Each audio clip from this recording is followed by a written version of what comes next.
In part one, we looked at the setup down the line. We're going to progress now to the backswing down the line. Simon, our cameraman, has the camera in the same placing as it was earlier, and basically the camera is lined up on the board to target line, and these two wooden planks are parallel. So let's have a look at the backswing and remind ourselves of the function. One of my most important diagnostic questions for a new pupil is I ask them, what is the backswing for? And if they say to get in a good position, I send them home early. It's the worst answer he'd give me. The backswing is not to get in a good position. The backswing is not to get into plane. The backswing isn't to do any of those things. The backswing has one sole function, and that is to create power. So we're going to create power. I'm going to show you the creation of power down the line in the form of the backswing. Now, the quality of the backswing will depend upon the quality of the grip and the posture.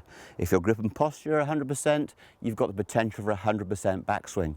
If your grip and posture is 70%, then you've got a 70% window for your backswing. It's a simple numbers game. The better your preparation, the better and more functional your backswing is going to be.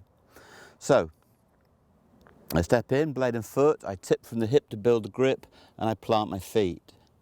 Okay, so what moves? Well, it can't be the wrists because they vote for upright. It can't be the forearms because they vote for flat.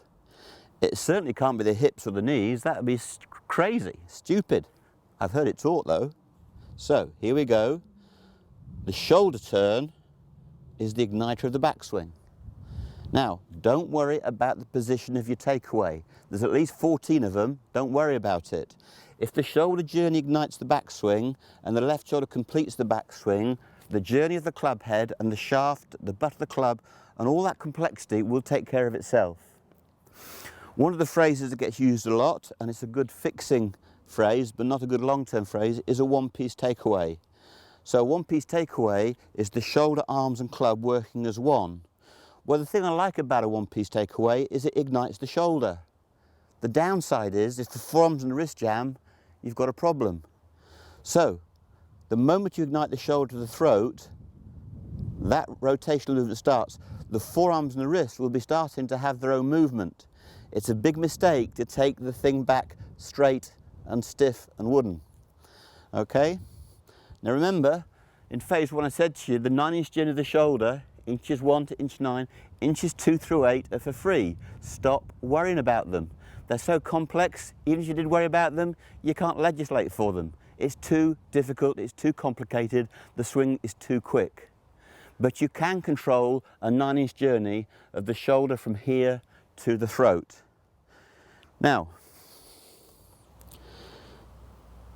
I was taught as a youngster that at this point in the golf swing, when the shaft is parallel to the plank and the toe is in the air, this is absolute poison. If I was a doctor, I'd be struck off medically for teaching heresy. I'd be killing my patients. You cannot play golf from there. It's a nonsense. The backswing rotation goes to the throat. Halfway back, it looks like this. Driver, 6-iron wedge. If any pro tells you that the shaft should be parallel, toe in the air, ask for your money back. I'm serious. Ask for your money back. If you've been told that that's correct, it's a nonsense. You can see it's not true the moment I stand up. So that leaves, where does the backswing go? Well, the great thing is, if the shoulder hits the throat, you're going to be in plane.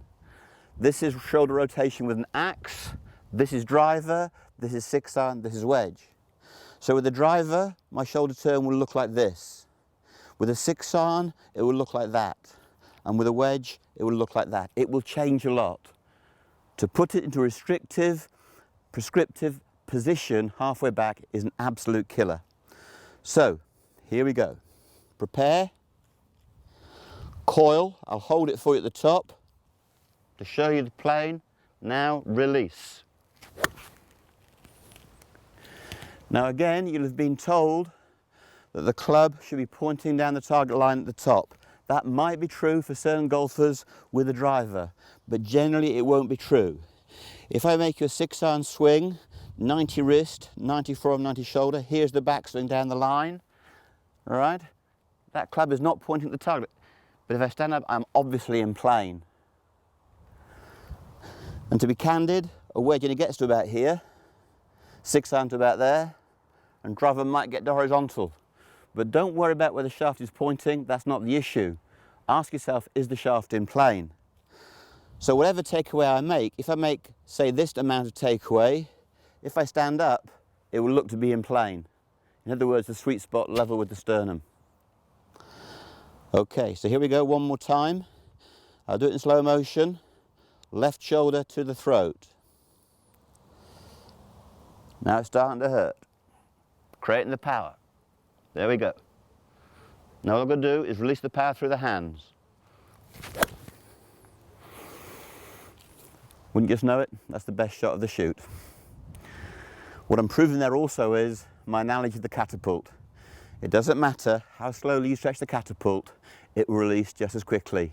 So on that last demonstration shot, I coiled as slowly as you liked, I paused at the top, my power was still there. So there you have it. That's a view of the backswing down the line. Through your pre-shot routine. Get your left shoulder to your throat. It's the 9-inch journey. Now, so Luther, is it that simple? Yes, it is. Simple doesn't mean easy. If your grip and posture are poor, and I say turn the shoulder into your throat, you got nothing. You'll be shanking it for England or America. Okay. But if your grip and posture are exemplary, which is the way I've taught you, by the way, if your grip and posture is superb, the left shoulder to the throat is 15 things. Okay? The left shoulder is my widest arc and swing plane and swing path. My left shoulder makes the shoulders, torso, hips, knees, weight and footwork work.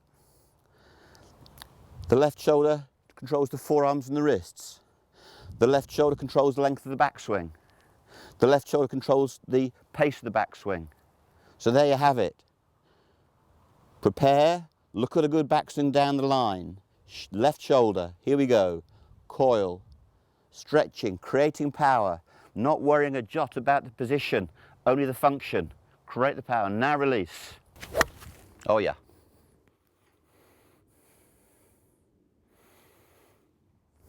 So there we go, a masterclass in what a backswing looks like down the line. Remember, it's not about a position, it's about a movement. And what was the movement for? The movement was to create power. So go on that golf course, prepare properly, create the power, hit the shot.